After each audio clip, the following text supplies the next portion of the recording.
The nurse wouldn't look at me when she said the word. Amputation. She said it quietly, like whispering might make it less real, but I heard it perfectly. The fluorescent lights overhead buzzed in that mechanical way hospital lights do, and somewhere down the hall, a machine beeped in steady rhythm. My heart wasn't steady. It was slamming against my ribs like it was trying to escape. I stared down at my foot, the left one. It didn't look like mine anymore. The skin was mottled, purple and gray, swollen tight. There was a smell, faint but unmistakable, the kind that tells you something inside is dying. The doctor stood at the foot of the bed, arms crossed, his face carefully neutral. "Your glucose levels have been critically high for too long," he said. "The infection in your foot isn't responding to antibiotics. If we don't operate within 48 hours, we're looking at sepsis, organ failure, or worse." I nodded. My throat was too tight to speak.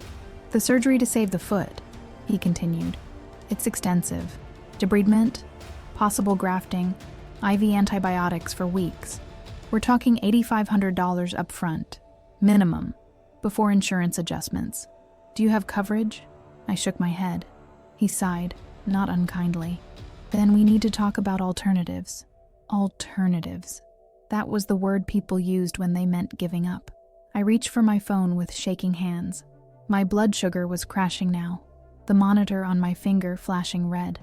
I scrolled through my contacts, past names I hadn't called in months, past friends who'd drifted away when I got sick, past the job I'd lost 6 months ago when the company downsized. I stopped at one name, Brandon, my brother. Successful, polished Brandon, with his executive title and his luxury SUV and his perfectly curated Instagram feed. Brandon, who just texted me 3 days ago about his upcoming vacation. Finally taking Sarah and the kids to the Caribbean. We've earned this. I pressed call. He answered on the 4th ring. I could hear wind in the background, voices, the rolling of luggage wheels. "Hey, what's up? Make it quick, we're boarding soon." My voice came out smaller than I wanted. "Brandon, I'm in the hospital." A pause. Not concern. Annoyance. "Again? What is it this time?" I closed my eyes. "It's my foot. The diabetes, it's bad. They're talking about amputation if I don't get surgery in the next 2 days." Silence. Then a sigh. The kind he used to give me when I asked to borrow his car in high school. "How much?" he asked. $8,500. I know it's a lot, but I wouldn't ask if... Jesus. He cut me off. "That's not a good time. We just dropped $12,000 on this trip. Non-refundable. You know how it is." I didn't know what to say. My brain felt slow, sluggish from the sugar crash. "Brandon, I might lose my foot. I might lose more than that." His voice shifted, took on that corporate tone he used in meetings. Professional, detached. "Listen, I get that you're scared, but this is exactly the kind of situation where you need to optimize your resources. Have you tried payment plans? Charity care? There are options." "I've tried everything," I whispered.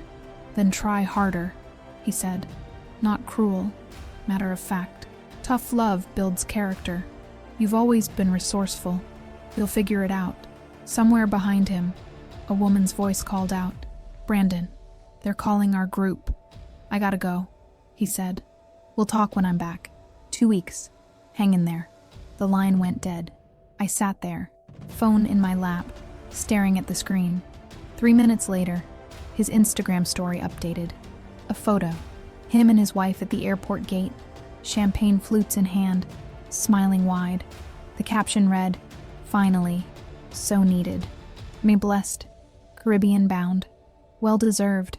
I looked down at my foot again, at the grayish skin, at the IV dripping antibiotics that weren't working, at the future I was about to lose, and something inside me went completely cold.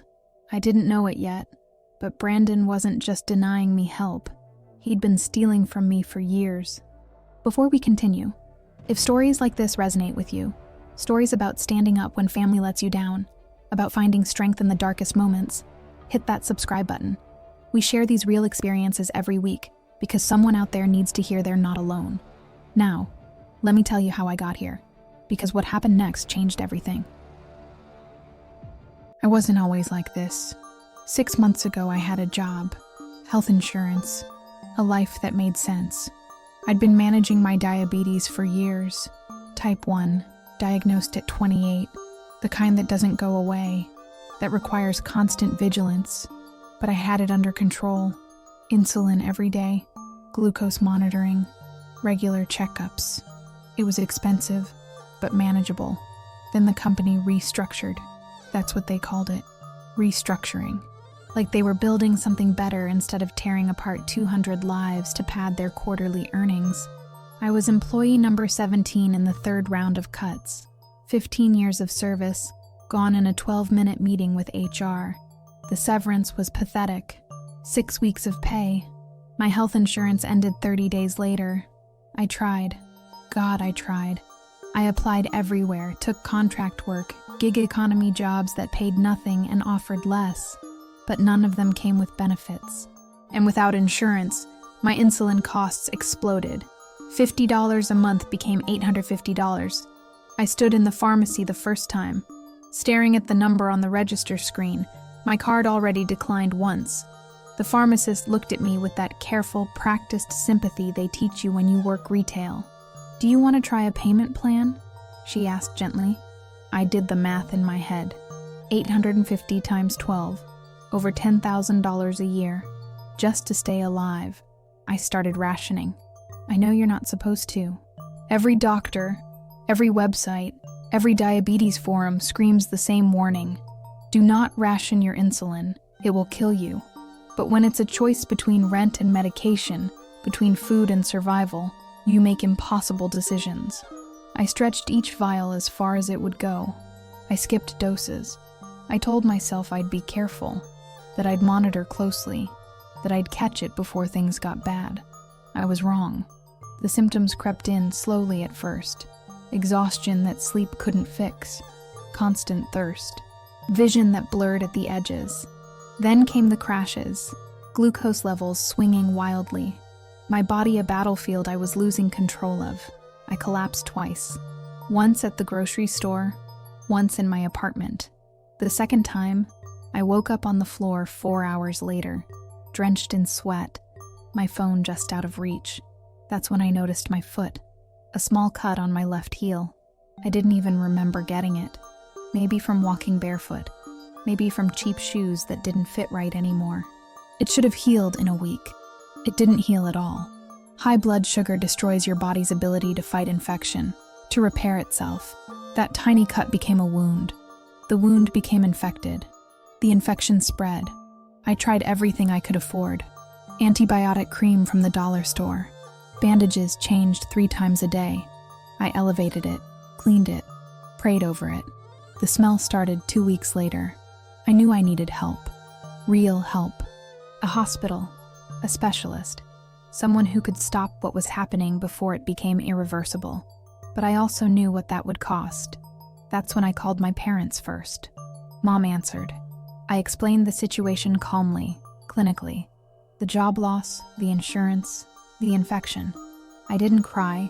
I didn't beg. I just asked if they could help me figure something out. There was a long pause. "Honey," she said slowly, "you know we'd love to help, but Brandon handles all the financial decisions for the family now. He's so much better at this stuff than we are. You should talk to him." Brandon. Of course. My father picked up the extension. Your mother's right. Brandon went to business school. He understands money. He'll know what to do. I should have known better. I should have remembered. 3 years ago, our grandmother died. She'd owned a small beach house in South Carolina. Nothing extravagant, but worth something. The will split it 3 ways. Me, Brandon, and Vanessa. The sister nobody talked about anymore. Brandon offered to handle the sale. "I'll manage everything," he said. "Keep it simple. Avoid legal fees. Get us the best price." My parents loved the idea. "Let Brandon take care of it," they said. "He knows what he's doing." The house sold for $485,000. I never saw a dime. Brandon said the money was reinvested. He used words like tax optimization and family trust structures. My parents nodded along like he was speaking gospel. I was working 50-hour weeks back then, too exhausted to question, too trusting to doubt. I should have received $161,000. Instead, I got a lecture about long-term thinking and paperwork I never saw. Now, sitting in my apartment with my foot rotting and my bank account showing $312, I realized something. Brandon didn't just handle the family money, he controlled it. And when I called him from that hospital bed, when I begged him for help, I wasn't just asking my brother for $8,500. I was asking the man who'd stolen my inheritance if he'd be kind enough to let me keep my leg. The call lasted 4 minutes and 37 seconds. I know because I stared at the timer the entire time, watching it tick forward while my brother dismantled what was left of my faith and family. "Brandon, please," I said when he tried to rush off the phone. "I'm not exaggerating." The doctor used the word amputation. He sighed. That specific sigh he'd perfected over the years. The one that said, "You're being dramatic again. Look, I get it. You're scared. But you need to understand something about resource allocation." His voice shifted into that corporate tone, the one he used with interns. "You're in a temporary cash flow crisis. The solution isn't a bailout. It's optimization. Brandon, this isn't a business problem. It's my foot. Everything is solvable with the right strategy," he continued, ignoring me completely. "Have you applied for Medicaid? Looked into charity care programs? Hospital payment plans? There are systems in place for situations like this. I've tried all of that. The applications take weeks. I don't have weeks. Then you need to prioritize better." His tone sharpened. "This is exactly what I've been talking about for years. Financial literacy, planning ahead. You can't just call me every time there's a crisis and expect me to fix it." Every time? I thought. I'd asked him for help exactly once in the last decade. "What about the beach house money?" I asked quietly. "From Grandma's estate. You said it was reinvested." "That's a completely separate conversation." He cut me off. "And frankly, not appropriate right now. Those funds are tied up in long-term vehicles. You wouldn't understand the structures involved." "Try me." Another sigh. Longer this time. Annoyed. "Fine.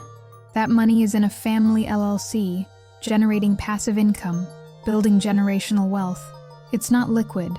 I can't just pull it out because you had a medical emergency. It was my inheritance, Brandon. It's our family's future," he corrected, "and I'm managing it responsibly, which is more than I can say for—" He stopped himself, but I heard what he didn't say. "More than I can say for you." In the background, I heard his wife again. "Brandon, we're boarding. I really have to go," he said. "We've been planning this trip for 8 months. Sarah and the kids are counting on it. It cost $12,000, and you know how airlines are with refunds. It's non-refundable.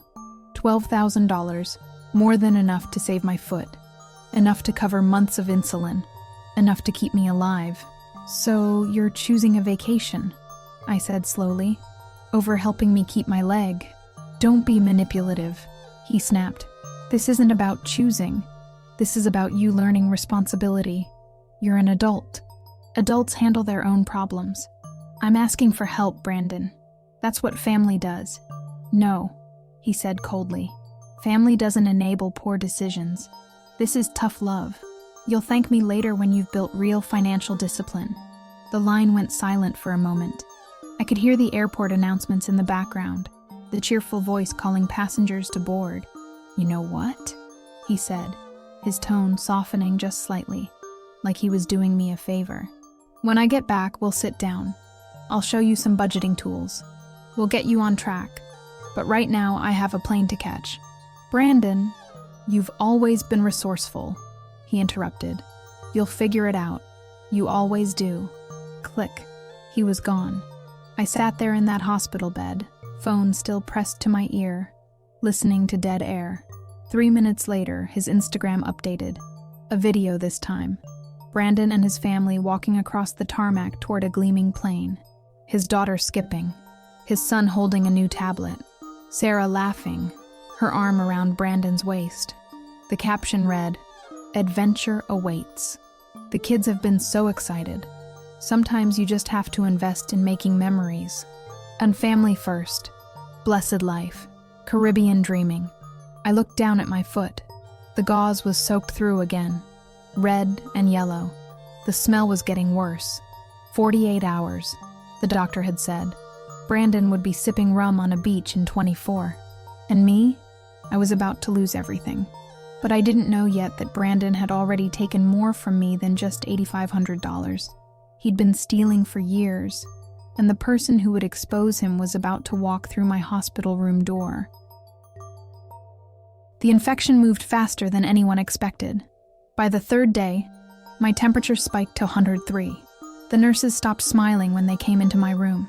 They moved quickly, efficiently, with that practiced urgency that tells you something is very wrong. A new doctor appeared, older, with gray hair and hands that had seen thousands of cases like mine. He pulled up a stool and sat down heavily. "We need to talk about what's happening," he said. The infection had spread beyond my foot. The tissue death, what they called necrosis, was climbing past my ankle. The antibiotics weren't working. My white blood cell count was through the roof. Early signs of sepsis were showing in my blood work. "If we don't operate today," he said carefully, "we're looking at losing the foot entirely, possibly more. And if the sepsis progresses..." He didn't finish the sentence. He didn't have to. I was dying. The surgery was scheduled for 6 p.m. emergency procedure. The consent forms were 3 pages long, filled with words like amputation, debridement, high risk, and complications. I signed them with shaking hands. The financial counselor came next. A woman in her 50s with kind eyes and a tablet full of bad news. "The surgery itself is $23,000, she said gently. "ICU recovery, antibiotics, post-op care. We're looking at around $47,000 total. Your account shows no insurance coverage." I nodded. My mouth was too dry to speak. "We can set up a payment plan, but we'll need a deposit before the procedure. $8,500 minimum." There it was again. That number, the exact amount Brandon had refused. "I don't have it," I whispered. She looked at me for a long moment, then glanced at the door like she was checking if anyone was listening. "Do you have family?" she asked quietly. "Anyone who can help?" I thought about my parents, who told me to call Brandon. I thought about Brandon, currently on day 3 of his Caribbean vacation. I'd seen his latest post that morning. A sunset photo, cocktail in hand, barefoot in the sand. The caption, "Paradise found. No worries, no stress, just presence." "No," I said. "I'm alone." She nodded slowly, then pulled out a different folder. "There are charity programs," she said. "Emergency assistance funds. They take time to process, but I don't have time." "I know." She helped me fill out the applications anyway. Humiliating forms that asked about my income, my assets, my failures. Questions designed to prove I was desperate enough, poor enough, worthy enough of help. I signed each one, feeling smaller with every page. The charity applications would take 2 weeks minimum. The surgery was happening in 4 hours. The hospital agreed to proceed anyway, with the understanding that I'd be financially responsible for everything. The debt would follow me for years, maybe decades. Interest compounding, collections calls, wage garnishments, but I'd be alive. Maybe. That afternoon, alone in my room, I started making calls. I tried to sell my car, a 2008 Honda with 180,000 miles. The dealership offered me $900. I took it. I listed my furniture online, my grandmother's jewelry, the few pieces I had left. A necklace sold for $200, a ring for $85. I was liquidating my life $100 at a time, and it still wasn't enough. At 4 p.m., my phone buzzed. Instagram notification. Brandon had posted a new story. A video of him snorkeling, swimming through crystal clear water, tropical fish darting around him. His daughter's voice in the background. "Daddy, look at the turtle." His laugh, carefree and bright. "I see it, baby. Isn't it beautiful?" I watched it 3 times. Then I set my phone face down on the table and stared at the ceiling. The anesthesiologist came to prep me at 5:30. He explained the procedure. The risks. The recovery timeline if everything went well. Do you have someone to call? He asked. After the surgery? Someone who should know you're here? I shook my head. He squeezed my shoulder gently. As they wheeled me toward the operating room, the fluorescent lights blurred overhead. I counted them one by one, trying to focus on anything except the fact that I was about to lose part of myself, and Brandon was taking sunset photos. I didn't know it yet, but while I was under anesthesia, while surgeons fought to save what was left of my foot, someone was walking through the hospital lobby, someone I hadn't seen in 12 years, someone who knew exactly what Brandon had done, and she was carrying the truth in a leather briefcase. I woke up in pieces, not literally, though for a terrifying moment, I thought maybe I had. The anesthesia fog was thick, my brain struggling to connect thoughts. I tried to move my left foot. It moved. Relief hit me so hard I started crying before I was fully conscious. The surgery had worked. They'd saved it. Barely. The surgeon told me later they'd removed infected tissue, debrided down to healthy bone, packed the wound with medical-grade materials I couldn't pronounce. I'd need weeks of IV antibiotics, physical therapy, careful monitoring, but I still had my foot. I was alone in recovery when I heard the knock. Soft, hesitant, not like a nurse or doctor. "Come in," I managed, my voice hoarse from the breathing tube. The door opened slowly. The woman who stepped inside was a stranger, and simultaneously the most familiar person I'd ever seen. Tall, slender, dark hair, pulled back in a neat bun. She wore a gray blazer and carried herself with the kind of quiet confidence that comes from surviving things that should have broken you. It took me 5 full seconds to recognize her. Vanessa. She smiled, but it didn't reach her eyes. Those eyes were older than they should have been, carrying weight I didn't understand yet. "Hey, little one," she said softly. I hadn't heard that nickname in 12 years. Vanessa stood in the doorway like she wasn't sure she was allowed to come closer. I stared at her, my brain still sluggish, trying to make sense of what I was seeing. "What are you doing here?" I whispered. She stepped inside and closed the door behind her. "Dr. Hendricks called me. He's my neighbor. He mentioned a patient, mid-30s, diabetic, no insurance, no family showing up." She paused. "When he said your name, I knew." I didn't know what to say. The last time I'd seen Vanessa, I was 22 years old, sitting at a family dinner that had ended in screaming. Brandon had just launched his revolutionary business venture, some tech consulting startup that needed capital. He'd been charismatic, persuasive, full of projected revenue charts and buzzwords. "I just need seed funding," he'd said. $50,000, family investment. We'll all profit when this takes off. Mom and Dad had been ready to refinance the house. Vanessa had said no, not rudely, not cruelly. She'd simply said, "Brandon, I've seen your business plan. The numbers don't work. I can't invest in something I don't believe in." The table had gone silent. Brandon's face had turned red. "You don't believe in me? Your own brother?" "I believe in you," Vanessa had said calmly. "I don't believe in this business model." What happened next was ugly. Brandon accused her of jealousy, of selfishness, of sabotaging the family's future. My father joined in, his voice rising. My mother cried, begging Vanessa to reconsider, to think about family unity. Vanessa had stood up, placed her napkin on the table, and looked at each of us. "When this fails," she'd said quietly, "and it will fail, don't come asking me to clean up the mess." She'd walked out.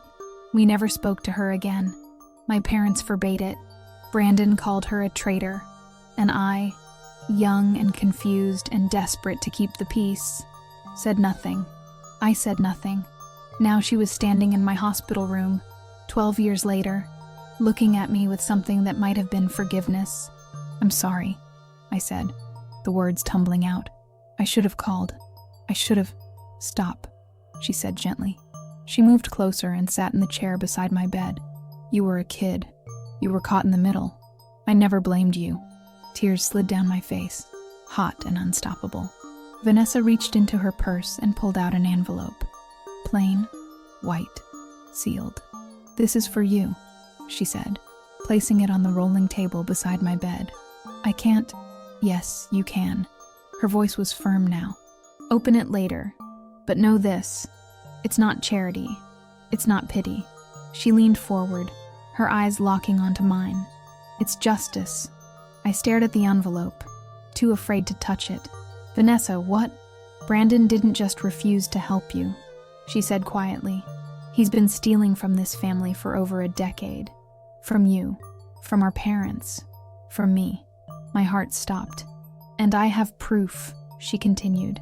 "Legal, documented, ironclad proof. The kind that ends careers. The kind that puts people in prison." She stood up, smoothing her blazer. "Rest now. Heal. We'll talk more when you're stronger." She moved toward the door, then paused. "Oh, and that envelope? It's a check. $50,000. Enough to cover your medical bills and then some." I couldn't breathe, couldn't speak. Vanessa opened the door, then looked back at me one last time. "Brandon's vacation ends in 3 days," she said. "He's going to come home to a very different world." She smiled. "And we're going to make sure he never hurts anyone again." The door closed softly behind her. I sat there, staring at the envelope, my hands shaking. Somewhere in the Caribbean, Brandon was taking selfies with sea turtles. He had no idea his entire life was about to collapse. 2 weeks later, I was home. Not recovered, not even close, but stable enough to leave the hospital. My apartment felt different, smaller somehow, like I was seeing it through new eyes. The medical equipment, the wound care supplies, the walker I'd need for the next month. They all reminded me how close I'd come to losing everything. Vanessa visited 3 times a week. She brought groceries, helped change my bandages, sat with me during the worst pain flares. We didn't talk about Brandon at first. We talked about everything else, filling in 12 years of silence with careful, gentle conversations. I learned she lived 2 hours away, in a quiet suburb outside Indianapolis. She worked in finance, specializing in forensic accounting. She'd never married, never had kids. She seemed content, peaceful even, in a way I didn't recognize from our childhood. "I like my life," she told me one afternoon. "It's simple, honest. No one's lying to me about where money goes." There was a weight behind those words I didn't fully understand yet. 3 weeks after the surgery, Vanessa arrived with someone else. A man, early 60s, gray suit, leather briefcase that looked expensive and well-used. He had the kind of face that gave nothing away, the face of someone who'd seen every trick people play with money. "This is Robert Chen," Vanessa said. "He's my attorney. And as of 6 months ago, he's been working on your case, too." "My case?" I repeated, confused. Mr. Chen sat down at my small kitchen table and opened his briefcase with practiced precision. He pulled out a folder, thick with documents, and placed it carefully in front of me. "What I'm about to tell you," he said in a measured voice, "is going to be difficult to hear, but I need you to listen to everything before you react. Can you do that?" I nodded, my heart already racing. He opened the folder. "4 years ago," he began, "your grandmother's beach house was sold for $485,000. According to her will, that money was to be divided equally among 3 beneficiaries: you, your brother Brandon, and your sister Vanessa. Each of you should have received approximately $161,000. I remembered. Brandon had handled everything. "Your brother," Mr. Chen continued, "falsified estate documents. He created paperwork designating himself as the sole executor with full discretionary power over asset distribution. He forged your grandmother's signature on an amended codicil that didn't exist." My hands went cold. "He deposited the entire $485,000 into an LLC he'd created 3 months before your grandmother's death. An LLC your parents knew nothing about. An LLC that listed him as the only member." "That's theft," I whispered. "Yes," Mr. Chen said simply. "It's fraud, embezzlement, and forgery." Vanessa leaned forward. "I found out 2 years after it happened. A friend who used to work at Dad's accounting firm mentioned something didn't look right about Grandma's estate taxes. I started digging." Mr. Chen pulled out another document. "Your sister hired me 4 years ago. We've been building a case quietly, carefully. We traced every transaction, every transfer, every lie. Why didn't you tell me?" I asked Vanessa. Her eyes softened. "Because I didn't know where you stood. I didn't know if you were aware of what Brandon was doing, if you were complicit or just blind." She reached across and took my hand. I had to be sure. Mr. Chen continued. 18 months ago, we filed a civil lawsuit against Brandon, not in Indiana, not anywhere your family would notice. We filed in South Carolina, where the property was located, using Vanessa as the sole plaintiff. We kept it sealed, Vanessa added. Confidential settlement negotiations. Brandon's insurance company got involved. They wanted to avoid a public trial. His insurance company? I asked. Professional liability insurance, Mr. Chen explained. When fraud is committed in the course of managing family assets, certain policies can be triggered. We negotiated a sealed settlement. The insurance company paid Vanessa $1.5 million to make the case disappear quietly. The number hit me like a physical force. Brandon signed the agreement 6 months ago, Vanessa said. He paid with money from another fraudulent account. He thought it would go away. He thought he'd covered his tracks. But we kept every document, Mr. Chen said. Every email, every forged signature, every wire transfer. And 3 months ago, we sent everything to the FBI. The room spun. The FBI? I managed. Wire fraud is a federal crime, Mr. Chen said calmly. When someone uses electronic banking systems to commit theft across state lines, it becomes the FBI's jurisdiction. They've been investigating quietly, building their own case. Vanessa squeezed my hand. When Brandon refused to help you, when I heard you were in the hospital alone, dying, while he was on vacation, her voice cracked. I knew it was time. Time for what? I whispered. Mr. Chen pulled out one more document. Time to tell you that Brandon didn't just steal from Vanessa. He stole from you too. He slid a highlighted bank statement across the table. When your grandmother died, you were supposed to receive $161,000. That money would have changed your life, paid off debts, built savings, covered insurance. You wouldn't be in this situation now. I stared at the numbers, my vision blurring. Brandon took your future, Vanessa said quietly. He took your security. And when you needed him most, when you were literally dying, he chose a beach vacation over your life. Where is he now? I asked. Mr. Chen checked his watch. His flight lands tomorrow at 3 p.m. FBI agents will be waiting at the airport. I looked up sharply. Tomorrow? Vanessa nodded, her expression hard. Tomorrow, Brandon comes home to find out his entire life was built on stolen money, and that it's all about to come crashing down. The next 3 weeks felt like living in two worlds. In one world, I recovered. Physical therapy, wound care, learning to walk without pain again. Slow, careful progress measured in steps and blood sugar readings. In the other world, Vanessa and Mr. Chen showed me the truth about my family. We met in my apartment, documents spread across my coffee table like evidence at a crime scene. Because that's what it was, a crime scene. Brandon's been doing this for 15 years, Mr. Chen said, walking me through bank statements, forged documents, shell company filings. He started small, a few thousand here and there from your parents' accounts. They never noticed. Vanessa pointed to a highlighted transaction. This was the first big one. Dad's retirement account. Brandon convinced him to let him manage it. Moved $85,000 into an investment fund that didn't exist. Where did the money go? I asked. His mortgage, car payments, the lifestyle he couldn't actually afford. Mr. Chen showed me more. Credit cards opened in our parents' names. Lines of credit Brandon controlled. Even a second mortgage on their house they didn't know existed. Your parents think they're financially comfortable, he said. They're not. They're $340,000 in debt, all of it hidden in accounts Brandon manages. I felt sick. And this, Vanessa slid another folder toward me, is yours, my inheritance. Not just from Grandma's house. There had been other things. A small life insurance policy, savings bonds our grandfather had left, money that should have come to me over the years. Brandon had intercepted all of it. Total amount stolen from me personally, $187,000. I stared at the number until it stopped making sense. The FBI has all of this, Mr. Chen said. They've been tracking his activity for 4 months. Wire fraud, tax evasion, identity theft, forgery. The charges are substantial. Do Mom and Dad know? I asked quietly. Vanessa shook her head. They still think Brandon is a financial genius. They trust him completely. They're going to find out soon, Mr. Chen said. When the FBI executes the warrant, Everything becomes public record. I thought about my parents, how they'd always deferred to Brandon, how they'd told me to call him when I was dying, how they'd believed every lie because it was easier than asking questions. There's something else, Vanessa said carefully. Brandon's been preparing for this. Not consciously, maybe, but he's been moving money. We found transfers to an offshore account. Small amounts, regular deposits. He's been building an escape fund. How much?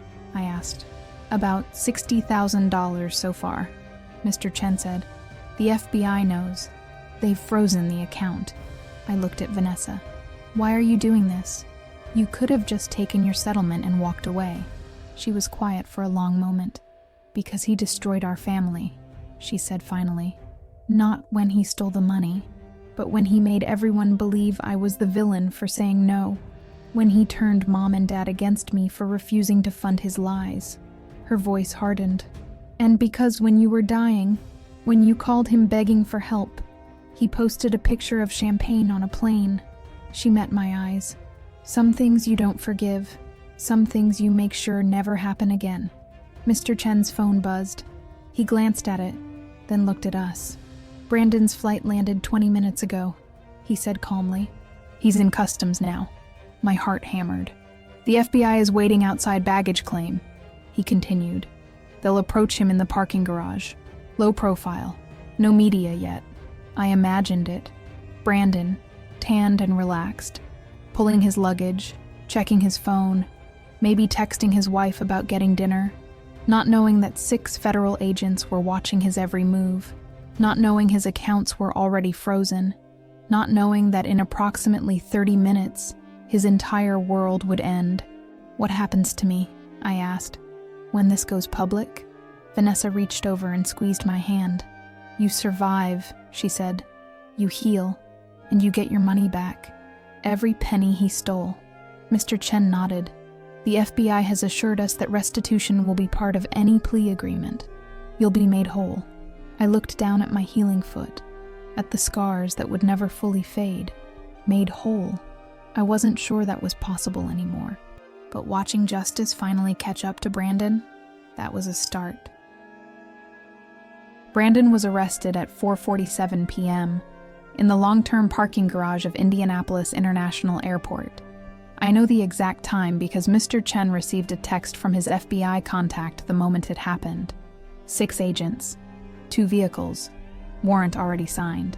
Brandon had been loading luggage into his Mercedes, still wearing his vacation clothes, flip-flops, and a linen shirt, when they approached.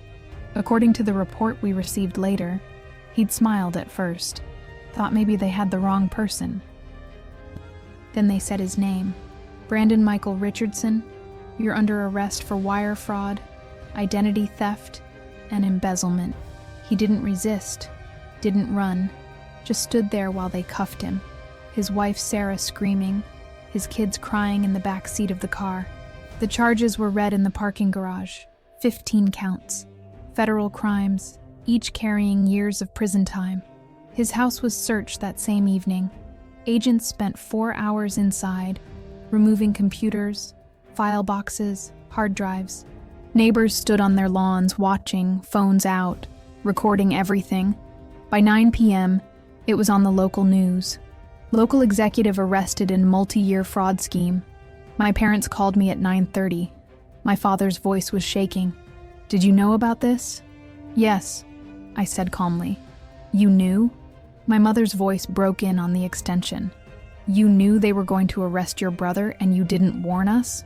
He stole from me, Mom. He stole from all of us. That's a lie, my father shouted. Brandon would never... He stole my inheritance, I said clearly. $187,000. He forged documents. He created fake accounts. The FBI has proof. Silence. Vanessa put you up to this, my mother said finally, her voice cold. That woman has always been poison. Vanessa saved my life, I replied, while Brandon chose a vacation over helping me keep my leg. He was busy. He posted Instagram stories from the beach while I was in surgery, Mom. More silence. You've always been jealous of him, my father said quietly. Both of you. You and Vanessa. You couldn't stand that he was successful. I closed my eyes. Even now, even with FBI agents in his house, they still believed Brandon was the victim. "Don't call me again," I said. I hung up. Brandon's company fired him within 24 hours. The press release was brief. Employee terminated effective immediately following criminal charges. His accounts were frozen. His assets seized. The IRS opened their own investigation into 8 years of fraudulent tax returns. The house, the cars, the boat he'd bought last year, all of it purchased with stolen money, all of it subject to forfeiture. His lawyer tried to negotiate a plea deal. The prosecution wasn't interested. They had emails, bank records, forged signatures, wire transfers. The case was airtight. 3 weeks later, Brandon appeared in federal court for arraignment. Vanessa and I sat in the back row. He looked smaller than I remembered, thinner. His expensive suit hung loose on his frame. When the judge read the charges, his shoulders sagged. He turned once, scanning the courtroom, looking for our parents maybe, for his wife, for anyone. His eyes found mine. I didn't look away. He did. The judge set bail at $500,000. Brandon couldn't make it. The money he'd stolen was gone, spent on a lifestyle he couldn't afford. The accounts he'd hidden were frozen. He was remanded to federal custody. As they led him out in handcuffs, Vanessa leaned over and whispered, "He'll take a plea. 18 months, maybe 2 years. Could be worse." I nodded. But here's what I realized sitting in that courtroom. I didn't need him to suffer. I just needed him to stop. Stop lying. Stop stealing.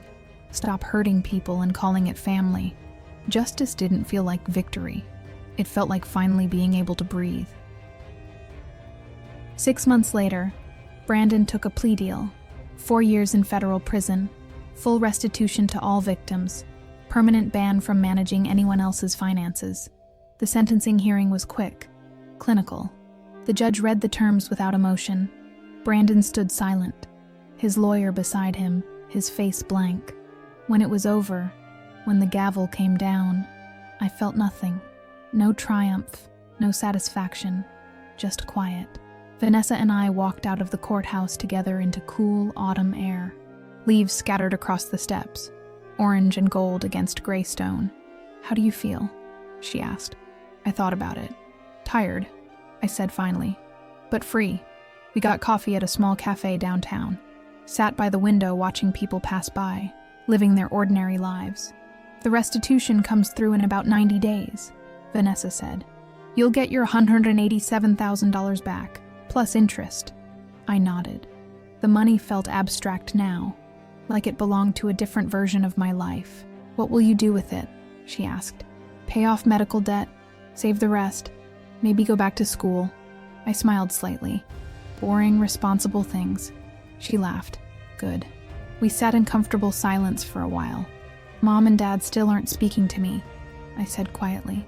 "Me neither," Vanessa replied. 12 years and counting. "Do you regret it? Walking away from them?" She considered the question carefully. "I regret that it had to happen, but I don't regret choosing honesty over loyalty to lies." She looked at me. "Do you?" I thought about my parents, still convinced Brandon was the victim, still believing Vanessa and I had conspired against him, still refusing to see the truth even when it was documented in federal court. "No," I said. "I don't." 1 year later, I stood in Vanessa's backyard at a small celebration. Just the two of us, burgers on the grill, her dog running circles in the grass. My leg had healed completely. I could walk, run, live without pain. Brandon was in year 2 of his sentence. I hadn't thought about him in months. "To new beginnings," Vanessa said, raising her glass. "To family," I corrected. "Real family," she smiled. "Real family." We clinked glasses as the sun set behind the trees. I didn't get revenge. I got something better. I got my life back. And I got my sister. The rest didn't matter anymore. If you're listening to this and you've ever been told your pain was inconvenient, your needs were too much, that family means enduring betrayal in silence. You're not alone. Brandon chose a Caribbean vacation over my life. My parents chose comfort over truth. But Vanessa chose me, and I chose to survive. Sometimes the family you need isn't the one you were born into. It's the one that shows up when you're bleeding. Leave a comment. Tell me where you're listening from. You matter.